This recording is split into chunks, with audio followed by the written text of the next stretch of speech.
तो आजकल night suits और कोट सेट्स का एक मिला जुला रूप आ रहा है जो बहुत ज़्यादा चल रहे हैं आजकल। आप लोग देखिए, एकदम शानदार पीस आ रहा है, काफ़ी सेल कर रहे हैं इस चीज़ को। Designer night suit and coat sets का वर्जन आया है, देखिए आप कितना प्यारा है, बहुत प्यारे सॉफ्ट फैब्रिक्स के साथ है। डिज़ाइनर पीस है, बहुत खूबसूरत लुक। देखिए आप इन्हें आप कोट सेट्स की तरह भी यूज़ कर सकते हैं और नाइट सूट की तरह भी। ये पहनने के बाद इस तरह का लगेगा कुछ और सुंदर।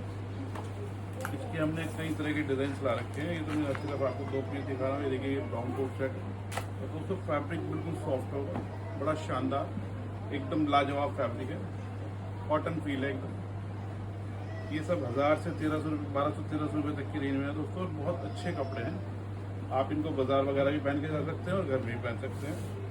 बहुत सुंदर डिज़ाइन आया है। आइए और परचेज करिए शिव सागर गारमेंट्स पर। Thank you.